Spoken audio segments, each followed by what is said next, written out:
ඔව් 7:02:22 වෙනකන් යන්න. මෝසෙස් ඉඳලම දැන් ගිඩියොන් දක්වා ගත්තොත් පුද්ගලයන් 7ක් 8ක් පාවිච්චි කරලා ඊශ්‍රායල් සෙනගව ගලව ගත්තා. දෙවියන් වහන්සේ ගලව ගන්නවා. ඊශ්‍රායල් නැවත දෙවියන් වහන්සේට විරුද්ධව වැඩ කරනවා. දැන් මේ වතාවේදීත් මිදියන් වරු අතර දෙවියන් වහන්සේමයි අල්ලලා පාවලා දෙන්නේ. ඊශ්‍රායල් මිනිසුන්ට පීඩා කරන පිණිස මිදියන් වරු අතට දෙවියන් වහන්සේ ඒ 6 එකේ ඉඳලා කියනවා. එතකොට මේක කියනවා ඊශ්‍රායල් පුත්‍රය වනයි ස්වාමීන් වහන්සේගේ ඇස් සමයෙන් අපූර්ව තිබුණු දේ කළේය. ඔවුන් වගා කරන මෙතන මේ 3-4 කියනවා ඔවුන් වගා කරන හැම දෙයක්ම ඔවුන්ගේ සත්තුන්ගේ ගවපාටි හැම දෙයක්ම ඒ මිදියන්වරු අමලෙක්වරු හිත්තිවරු කියනවා මේ සතුරෝ ඔවුන්ට විරුද්ධව වැඩ කරා. ඔවුන්ගේ සියලුම භෝග හැමදේම නිසි වෙලාවට කපා ගන්න තියෙන හැමදේම සතුර භුක්ති විඳි. ඇයි එහෙම භුක්ති විඳේ? දෙවියන් වහන්සේ තුල ඔවුන් හරියට හිටියේ නැති නිසා. ඔවුන් දෙවියන් වහන්සේ මෙච්චර දුර ගෙනල්ලා ඔවුන් දෙවියන් වහන්සේව අමතක කරා. ඒක නිසා දෙවියන් වහන්සේ විසින්ම අවුරුදු 7කට ඔවුන් මිදියන් වරුන්ට පාලනය කරන්න ඉඩ හරිනවා. ඉතින් ඒක නිසා තමයි ගිඩියොන්ව එතකොට ඔවුන් හැංගිලා හිටියේ මේ ඊශ්‍රායල් වරු හැංගිලා හිටියේ ඒ ගල් ගුහාවල. ඒ තරම් බයපත් ඔවුන්ගේ ජීවිතේ පහත් තත්ත්වයට වැටිලා ඔවුන් හැංගිලා හිටියා. ඊට පස්සේ මොර ගැසුවා දෙවියන් වහන්සේට. මොර ගැසුවාම දෙවියන් වහන්සේ අඬ අසලා ගිඩියොන්ට කතා කරනවා. ගිඩියොන්ට කතා කරන්නේ ඔහු පෙනුමෙන් ශක්තිමත්. හැබැයි ඔහු හොඳට මේ ප්‍රඥාව තියෙන. ඒක නිසා තමයි මුද්‍රික යන්ත්‍රයේ මඩමින් සිටි ස්වාමීන් වහන්සේ ඔහුගේ අස්වැන්න මිදියන් වරුන්ට හොරෙන් ඒ අස්වැන්න මේ දූතයා ගිඩියොන්ට කතා කරනවා. පළවෙනිම කාරණාව ගිඩියොන්ට කතා කරනකොට ගිඩියොන් තුල තිබුණා යටහත්කම, නිහතමානිකම දෙවියන් වහන්සේ කතා කරනකොට ඔහු යටහත්කමකින් නිහතමානිකමින් උත්තර දෙනවා. ඔහුගේ පෙනුමෙන්වත් ඔහුගේ පුළුවන්කාරකමින් කතා කරේ නැහැ. ඔහු කතා කරා. ඔහු කතා කරනකොට ඔහුට කතා කරේ දෙවියන් වහන්සේ ධෛර්යමත්ව, ශක්තිමත්ව, බලවත්ව මිනිසයා කියලා. එතකොට ගිඩියොන් ඒත් උත්තර දුන්නේ යටහත් පහත්. මං කොහොමද ස්වාමිනී ගලවන්නේ? අද අපි මේ තැන ඉන්නවනම් ප්‍රශ්නයක් කරදරයක් එනකොට මට බෑ ස්වාමිනී කිව්වොත් උන්වහන්සේ අපිට පළවෙනිම එක තමයි නිහතමානිකම, යටහත්කම. ඒකේ හිතෝපදේශය කියන යටහත්කමේද ස්වාමින් වහන්සේ කෙරෙහි බයවීමද විපාකේ නම් වස්තුවත් ගෞරවයක් ජීවිතයත්ය. එතකොට දෙවියන් වහන්සේ මේ දේ කියනකොට ඔහුට අන්තිම ඔයාලගේ මේ කතාව ඇහුවනම් අන්තිමට ඔහුට ජීවිතයක් වස්තුව ගෞරවයක් ලැබෙනවා. මේ කතාව ගෙදර ගිහිල්ලා කියවන්න.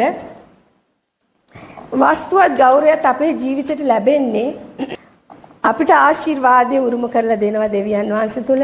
බොහොම දේ යටහත් පහත් කමින් ඉද්දි ඒ වස්තුව දෙන්නේ කාටවත් අතපාන්න නැතුව සුහදව දෙවියන් වහන්සේ තුලත් දේව බයෙන් ගමන් කරමින් ඒ අපි කාටවත් අතපාන්න නැතුව ජීවත් වෙන්නත් ඒ ගෞරවනීය විදියට ජීවත් වෙනකොට අපිට ලැබෙනා වූ පිටස්තර ලෝකේ මිනිසයන්ගේ අපිට දෙන්නා වූ ඒ ගෞරවය උන්වහන්සේ දෙනවා.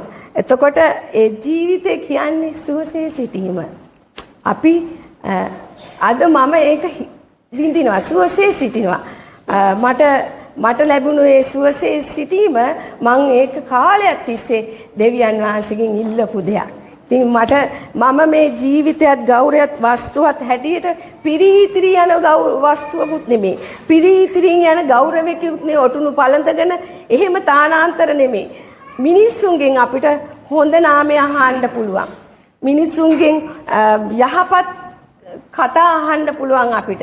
ඒක තමයි දෙවියන් වහන්සේ තුල කිතුරුවෙක් හැටියට අපි යටහත්කමින් ප්‍රේමණීයකමින් ඉන්නකොට ලැබිය යුතු දෙවියන් වහන්සේටයි ඒ ගෞරවය යන්නේ. ගිඩියොන්ගේ ආත්මිකත්වය සහ ආත්මික පූජාව 6:24. එදාම රෑ ස්වාමින් වහන්සේ උට කතා කට නොබේ පියාට අයිති ගොනා එනම් 7 අවුරුදු වයස ඇති දෙවෙනි ගොනා ගොස් නුබේ පියාට තිබෙන බාල්ගේ පූජාසන කඩා දමා ඒ ළඟ තිබෙන අශේරා කණුව කපා දමා මේ බලකුටු මුදුනේ නුබේ දිව් ස්වාමින් වහන්සේට පූජාසනයක් නිසි පිළිවෙලට සාදා දෙවෙනි ගොනාගෙන කපන්නා වූ අශේරා කණුවේ ලී වලින් ඌ දවන පූජාවක් කොට ඔප්පු කරපන්නේ කීසේක. එවිට ගිඩියොන් තමාගේ වැඩකාරයන්ගෙන් දස දෙනෙකුත් කැඳවාගෙන ස්වාමීන් වහන්සේ ඔහුට කී ලෙස කළේය. දෙවියන් වහන්සේ මිදියන් වරු අතට අවුරුදු 7ක් පීඩාවේ යන්න සැලැස්සුවා. ඒක නිසා ඇයි මේ මිදියන් වරු එහෙම පීඩා කරපු නිසා මේගොල්ලෝ බාල් අශේරා කණු කියන්නේ මේ වගේ පූජාසනයක් ගොඩනගලා ඒ බාල් දෙවිවරුන්ට নমස්කාර කරා. එතකොට දෙවියන් වහන්සේ ගිඩියොන්ට කියනවා පළමු කොට මේ පූජාසනය කඩා දමන්න. ඒක ලී වලින් හදලා තියෙනවනේ ඒ ලී වලින්ම ඒ බාල් දෙවිවරුන්ව පුච්චන්න කියලා. ඇයි එහෙම කරන්නේ? ඒ පූජාව 7 අවුරුදු වයස ඇති ගොනාව ඒ පූජාවෙන් තමයි ඒගොල්ලොන්ගේ තියෙන මේ පාපය මකා දැමුවේ. එසායා පොතේ කියන මක් නිසාද කඳු පහවන්නේය, හෙල්ද සොලවනු ලබන්නේය. නුමුත් මාගේ කරුණාව නුඹෙන් පහනවන්නේය. මාගේ සමාදානයේ ගිවිසුමුද සොලවනු නොලබන්නේය. නුඹට අනුකම්පා කරන ස්වාමින් වහන්සේ කියනසේක. ඉක්මනින් ගිහිල්ලා මේ දේ කරේ කවුරු නිසාද? ඔහු තමාගේ පියාගේ ගෙයි වැසියන් නිසා, නුවර වැසියන් නිසා ඒ දවාලදි කරන්නට බයව රාත්‍රියේදී කළේය. මේ පූජාව දෙවියන් වහන්සේට මොහු කැප වුණු නිසා ගිඩියොන් ටක් ගාලා වහන්සේ කියපු හැම කරුණක්ම හොඳට ඔළුවට අරගෙන ඒ හැම ආඥාවක්ම ඉෂ්ට කරා. ඒ කීකරුකම මේ දේ කීකරුකමෙන් කරපු නිසා ඔහුට ජයග්‍රහණයට ළඟා වෙන්න. ඒ කාලේ සතුරන්ට විරුද්ධව වැඩ කරනකොට ඔවුන් හරි බයෙන් හැංගිලා හිටපු මිනිස්සු කොටසක්. ඉතින් මොහුට තිබුණු විශ්වාසය තමයි දෙවියන් වහන්සේ මට ජයග්‍රහණය දෙයි කියන තැනට තමයි අපි වැඩක් කරගන්නකොට හොඳ ප්‍රඥාවන්තව කල්පනා කරලා නිගන්නේ ක්‍රියා 5:29 තියෙනවා මේ පේත්‍රස්ත පේරිතයෝද උත්තර දෙමින් මනුෂ්‍යයන්ට වඩා දෙවියන් වහන්සේට අප කිසිම කීකරු විය යුතුය. පේතුරුස්ද පේරිතයෝද උත්තර දෙමින් මනුෂ්‍යයාට වඩා දෙවියන් වහන්සේට අප විසින් කීකරු විය යුතුයි. ඇත්තටම දෙවියන් වහන්සේට අපි කීකරු වෙනවා නම් උන්වහන්සේගේ ආඥා පවත්තන්ටත් උන්වහන්සේ දීලා තියෙන අලුත් ගිවිසුමේ මේක අලුත් ගිවිසුමේ තියෙන්නේ. එම නිසා උන්වහන්සේ යොහන් 15:10 කියනවා මම මාගේ පියාණන් වහන්සේගේ ආඥා ආරක්ෂා කොට උන්වහන්සේගේ ප්‍රේමයේ යම්සේ පවතිනද එසේම නුඹලත් මාගේ ආඥාව කරවන්නේ නම් මාගේ ප්‍රේමයේ පවතිනෝය. අපි දෙවියන් වහන්සේට කීකරු වෙනවා නම් උන්වහන්සේ දීලා තියෙන පුත්‍රයා දීලා තියෙනව ඒ යොහන් 15:10 උන්වහන්සේගේ ප්‍රේමයේ පවතින්න ඕන. මේ ප්‍රේමය තුල අපි ජීවත් වෙන්න ඕන. උන්වහන්සේගේ ආඥාව තමයි ප්‍රේමය. ගිඩියොන් කීකරු වෙලා ඒ ගිඩියොන්ට තිබුණා වූ ඒ බැඳීම ඇති කරගත්තේ ඔහු ඉස්සලා පූජාසනයක් හදලා ඔහු දෙවියන් වහන්සේගේ මාර්ගයට පිවිසගත්තා. ඊට පස්සේ ඔවුන්ගේ પરම්පරාවත් ඒ ඊශ්‍රායල් પરම්පරාවත් ඒ තැනට ගේන පිණිස ඔහු දෙවියන් වහන්සේ කියපු දේත් කරා. ඉතින් ඒ කීකරුකම ඔහුට තිබුණාසේ අපිටත් කීකරු. අපිත් කීකරුයි. අපි කීකරු හින්දානේ දෙවියන් වහන්සේ නොදකත් අපි අදහන්නේ මේ තැන ඉන්නේ උන්වහන්සේට. අපි මීට වැඩිය තවත් කීකරු වුණොත් උන්වහන්සේ අපිට යන්න ඕන මාර්ග අපට මඟ පෙන්වයි. විනිශ්චයකාරයා 6:33යි 34යි. එවිට සියලු මිලියන වල අම්ලේක කරද පූර්ව විශ්වාසයේ වැසියෝද එකට රැස් වුණා. මේගොල්ලෝ ඊශ්‍රායල් මිත්‍යාවදී කඳවුරු වෙනකට තෝරේ. ස්වාමීන් වහන්සේගේ ආත්මය පිටියුරු කෙරෙහි පහළ වුණේ. ਉਹ වරණයක් පිපේ. එවිට අභිසවරු ඔහු ළඟට රැස් වුණා.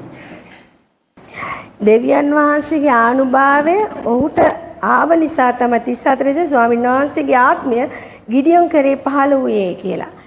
අපි දෙවියන් වහන්සේගේ ආත්මය ශුද්ධාත්මය ලැබුවාම අපිට මඟ පෙන්වනවා අපිට ක්‍රියා කරන්න උන්වහන්සේ අප තුළ ක්‍රියා කරනවා අපිට යමක් පෙන්වනවාසේ ගිඩියොන්ට ඒ ආත්මය ආව නිසා තමයි කීකරුනේ කොහොමද මිනිස්සු කීකරු කරගත්තේ උන්වහන්සේගේ ආත්මය ආවා රැස් කරගන්න ඕන තැනට ගිඩියොන් හොරණෑව පිම්බාම සියලු දෙනා රැස් වුණා. ඒ රැස් උනේ ඔහුගේ බලයෙන්වත් ඔහුගේ ශක්තියෙන්වත් නෙමෙයි. ඒ රැස් උනේ දෙවියන් වහන්සේගේ ආත්මය ගිඩියොන් කරේ වැගුරුණා. මං කතාවක් කියන්නම් මං දෙවියන් වහන්සේගෙන් ඉල්ලුවා ස්වාමිනී මට මුකේ බලය දෙන්න. මොකටද මම මේ මුකේ බලය ඉල්ලුවේ? ඉස්සර මෙයාලගේ වැඩිමල් සහෝදරයා මෙතන ඉන්නකොට හරි බයයි. අපේ පොඩි එක්කෙනා මෙතන වර්ෂිප් කරද්දී එයාව දැක්කහම ගිටාරය ගහනවා ඇස්වල කඳුළු පුරවගෙන මාදියා බලාගෙන. ඊට පස්සේ මම බැලුවා මේක මටත් කතා කරනවට කරන්න බෑ. මං කිව්වා ස්වාමිනී මගේ එක වචනයකට ඔබ වහන්සේ මා තුලින් කතා කරන්න ඔහුව පාලනය කරන පිණිස මට බලය දෙන්න කියලා. මම හැමදාම ඉල්ලලා යාඥා කරා. මට ඒක ලැබුණා. මම අයියා යන්න කිව්වොත් අයියා සනිකව යනවා. ඒක මම අත්දැක්කා. ඒක නිහලුත් දන්නවා. නිහල් මාව තමයි ගේන්නේ අයියා ගාවට. මොකද මෙයාට බය නෑ අයියා. මෙයා එක්කම තමයි එන්නේ. මෙයා පලා දුවනවා. සතුරාගෙන් පලා දුවනවා වගේ පලා දුවනවා. මම තමයි අයියා එක්ක මෙහෙම ඉඳලා අයියා යනවද නැද්ද? මම මෙහෙම තමයි කියන්නේ. අයියා යනවද නැද්ද? කිව්ව සැනින් අයියා යනවා. ඒක වසන්තත් දන්නවා. මං ඒ බලය ඉල්ලගත්තා. ඒ වාගේ අපිටත් ඉල්ලන්න පුළුවන්. මං එක සැරයක් කිව්වසේ ස්වාමිනී ඔබ වහන්සේගේ බලවත් හස්තය අපි කරේ තිබෙනවද? මං ඇහුවා. ඒ හාලා දවස් දෙකක් ගියේ නෑ. මෙයා සිකුරාදා පල්ලි ඉඳලා යනකොට මේක වහලා නෑ. දොර වහලා නෑ. සෙනසුරාදා රෑ 9ට ආවේ. සිකුරාදා මෙයා 10ට මෙතනින් පිටත් වුණේ. එතකොට මුළු දවසක්ම ඇරලා මේ දොර. මං ගේට්ටුව අරනකොට කිව්වා දොර වහලා නෑනේ. කවුරු හරි ඉන්නවද කියලා. මෙයා කිව්වා මං දොර වහලා නෙගී. මං කොයා වහලා ගියේ නම් ගේට්ටුව වහලාදී දොර අරින්න බෑනේ කියලා. දොර වහලා නෑ. හැබැයි මං ආව ගමන් බඩු මුකුත් බැලුවේ නෑ. මේ වහපු විදියටම තිබුණා. මං එතන ඉඳලම කිව්වා ස්වාමිනී ඔබ වහන්සේට ස්තුතියි. ඔබ වහන්සේ අප කරේ ඔබ වහන්සේගේ බලවත් හස්තය තිබෙනවා. ආත්මය තියෙනවා. එක මං ඊට පස්සේ ආයෙ බැලුවා වටේම බැලුවා. එක මීයෙක්වත් ඇවිල්ලා නැහැ. ආවනම් මේ වයර් කන හරියට මීයෝ ඉන්නවා. මීයෙක්වත් ඇවිල්ලා නැහැ. මං දෙවියන් වහන්සේට ස්තුති කරා. මම අහපු දේ වගේ තමයි ගිඩියොන්ට ස්වාමීන් වහන්සේගේ ආත්මය තිබිච්ච නිසා තමයි ඒ හොර නෑව පිම්බේ.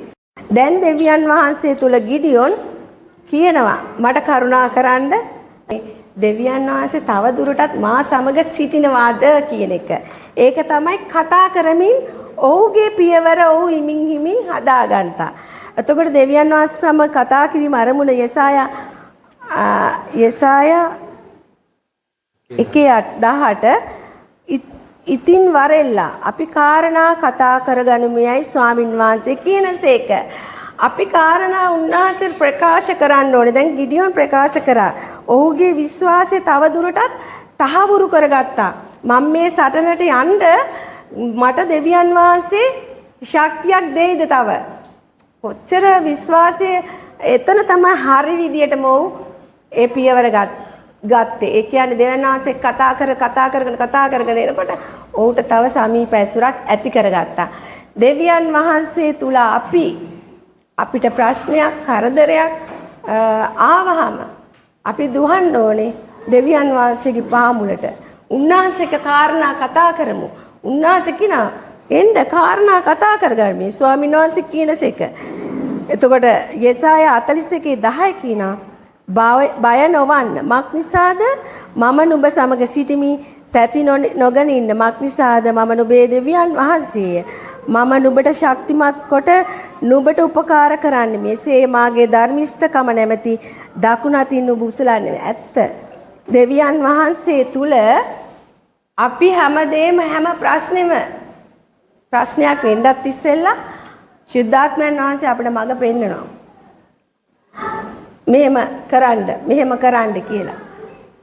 16ක් තුලින් හරි කතා කරලා කියනවා. ඒකට එකඟ වෙන්න ඕන. ඒ කරන්නේ ශුද්ධාත්මයන් වහන්සේ.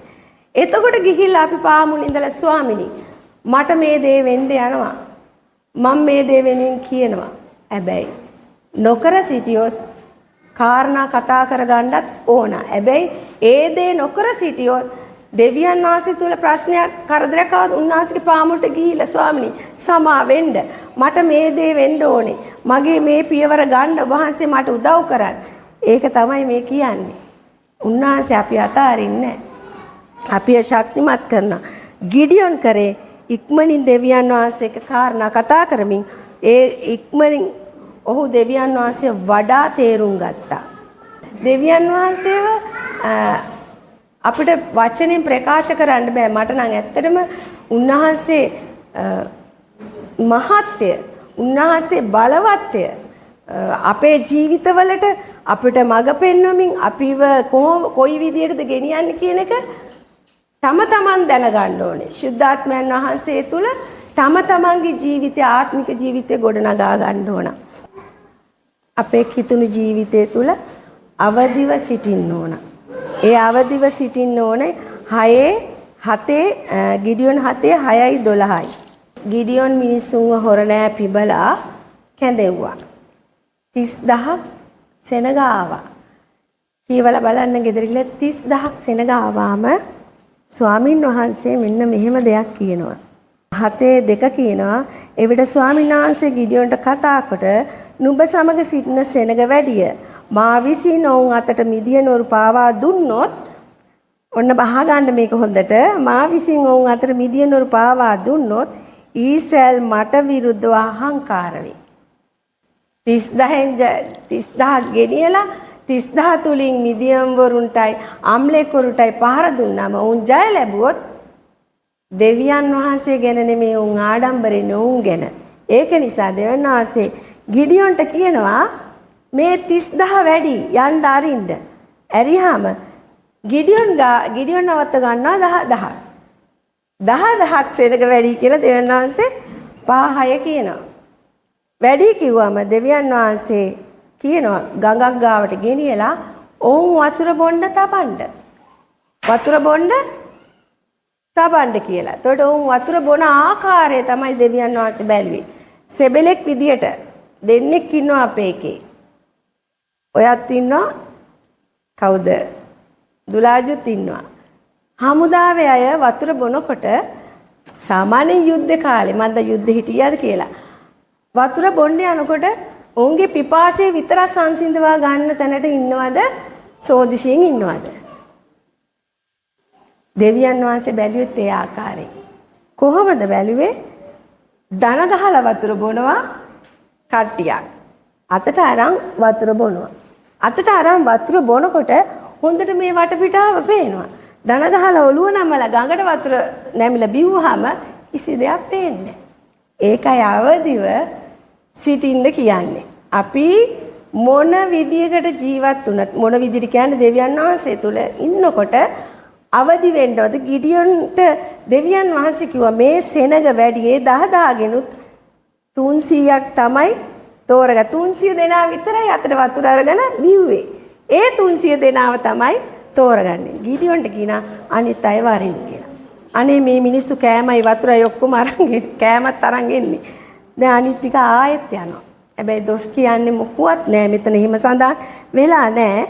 300 දෙනාව දෙවියන් වහන්සේ කියන මේ 300 දෙනා තමයි මිදියන් වරුන්ව ඔවුන්ගේ අතර පාවලා දෙන්න කියලා. එතකොට අවදිව සීහැතිව සිටපු නිසා දෙවියන් වහන්සේගේ ඇස තිබුණේ වතුර අතට අරන් බිව්වා වූ මිනිස්සු දෙස. ඇයි? මේ අය තමයි හොඳ යුද්ධ කරන්න. මේ අය තමයි සටන් කරන්න යන්න හොඳ ධෛර්යමත් මිනිස්සු. හැම දේ ගැනම අවධානය අවබෝධය තියෙන මිනිස්සු. ගිඩියන්ට දුන්නේ.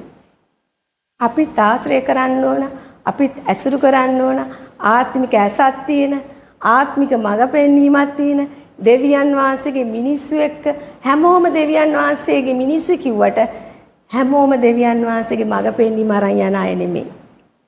අපිත් ඉන්න ඕන හොඳ ආත්මික සෙබලෙක් වගේ. 1 පේතුරුස් 5:8 කියවනවා තියෙනවා.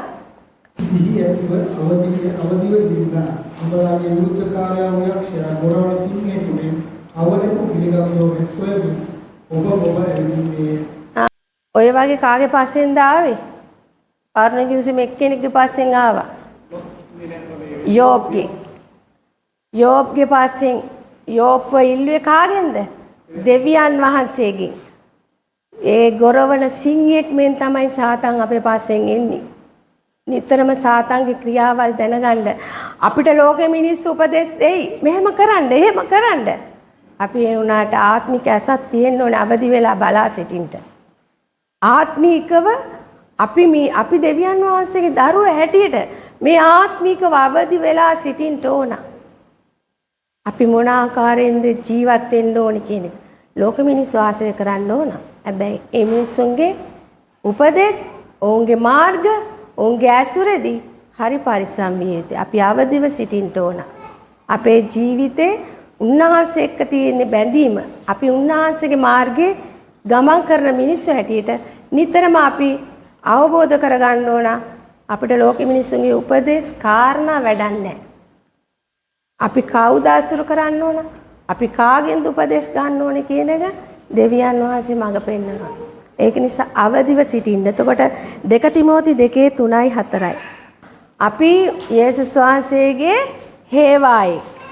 අපි හොඳ අවදිවෙන් සීකල්පනාවෙන් මේ කිතුණු ජීවිතේ යනකොට අපි ඒ අවදිව සීකල්පනාවෙන් හැම වෙලේම ඉන්නකොට අපිට ප්‍රශ්නයක් එනකොට අපි හොඳ සීබුද්ධියෙන් ඉන්නකොට ඒක දැනෙනවා මේක එන්නේ මේ පරිස්සාව කියන එක. මේ පරිස්සාව ගෙදරින් හරි එන්න පුළුවන්. නමුත් අපි ඒ පරිස්සාවට වැටෙන්නේ නැතුව මග බලා ගන්න ඕන. ඉතින් ඒ නිසා අපි උන්වහන්සේගේ සෙබළු, උන්වහන්සේගේ දරුවන් හැටියට සෙබළු කියලා තමයි ප්‍රකාශ කරන්නේ. ඉතින් අපි හොඳ අවදිවෙන් සීකල්පනාවෙන් දෙවියන් වහන්සේගේ ගමන යන්න ඕන. ගිඩියන් ලස්සනට මේ 300 කණ්ඩායම් 3කට බෙදුවා. බෙදලා දුන්නේ මොනවාද? ඉස් කලගෙඩි. ඉස් කලගෙඩි 300ක්. කලගෙඩි 300ක්. හොර නෑ 300ක්. එක අතකින් හොර නෑද? එක අතකින් කලගෙඩිද? මේ හොර නෑවයි මේ කලගෙඩි දීලා 300 තුන් පැත්තකට බෙද. හොඳ උපාය මාර්ගයක් ගිඩියුම් කරේ. දීලා ඒ සතුරු හැම පැත්තෙන් වැලිමෙන් ඒකේ තියෙන වැලිමෙන් ඔවුන්ගේ සේනාව හිටියා. මේ හැබැයි හිටියේ 300යි. මේ සේනාව 300යි. මේ සේනාවගේ 300ගේ ඒ උපාය මාර්ගය හරියට ජයගත්තා කොහමද? දෙවියන් වහන්සේ දුන්නු සැලැස්මට ගිඩියොන්ට කිව්වේ නෑ කලගෙඩි තියාගන්න කියලා. නමුත් ගිඩියොන් තමයි ඒ උපාය මාර්ගය සලස්සා ගත්තේ. ඉස් කලගෙඩි හොර නෑ. හොර නෑ පිම්බහම ආයෙ දෙදරන්න හොර නෑ ටික පිම්බා. පිම්බලා කලගෙඩි බින්දාම කොහමද සද්දේ? එක සැරේ කලගෙඩි 300 බින්දා. බින්දාම එන්න සේනාවක් එන සද්දේ තමයි මේ සේනාවට ඇහුනේ. සේනාව දිව්වා. එතකොට අර කඩුව ජය ප්‍රකාශ කරන පිණිස ස්වාමින් වහන්සේ ඔවුන්ට බලය දුන්න එක කඩුව තුලින් ජය ගන්න.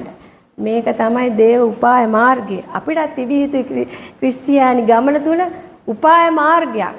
ඒ උපාය මාර්ගය හරියට ගත්තොත් තමයි යෙරමියා අපේ සැලැස්ම නෙමෙයි දෙවියන් වහන්සේගේ සැලැස්මට අපි වැඩ කරුවොත් යෙරමියා 29:11 කියනවා මා විසින් නුඹලා ගැන කරන යෝජනා මම දනිමි.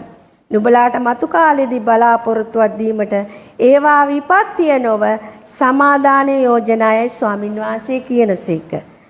හිතෝපදේශී කියන මිනිසෙකුගේ බොහෝ යෝජනා ඇත්තේය. ඒත් ස්ථිර වන්නේ ස්වාමින් වහන්සේගේ මන්ත්‍රණයයි. ස්වාමින් වහන්සේ ජය දෙන්නේ නැත්නම් අපේ ජීවිතවලට අපිට කිසි ජයක් නැහැ.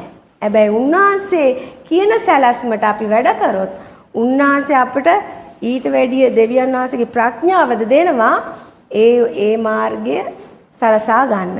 ඉතින් අපේ ක්‍රිස්තියානි ජීවිතේ අපිට ජය ගන්න තියෙනවා. බොහෝ ප්‍රශ්න එනවා. බොහෝ කරදර එනවා. නමුත් ඒ සියලු මම දකින්නේ මෙහෙමයි. අපේ ජීවිතවල කරදර එනවා. ප්‍රශ්න එනවා. හැබැයි අපි ඉදිරියෙන් නෙමෙයි. සයිඩ්. අපිත් යනවා ඒවත් යනවා. අපිට ජය ගන්න එකම මාර්ගයයි ඒ ස්වාමින් වහන්සේගේ මාර්ගය. උන්වහන්සේ දීලා තියෙන අනපනත් උන්වහන්සේ කරන්න කියලා තියෙන දේවල් උන්වහන්සේගෙන් බැහැර වෙන්නේ නැතුව මේ කිතුණු ජීවිතේ යනවනම් අපිට ජය තිබුණා. හැබැයි මේ ඊශ්‍රායල් වරු වගේ හොඳ කාලයකට හොඳව ඉන්නවා කාලයකට දෙවියන් වහන්සේ බැහැර කරන්නේ නැතුව මේ ක්‍රිස්තියානි ජීවිතේ ජය ගන්නත් ඕන මේ පොළවෙන් යනකම්.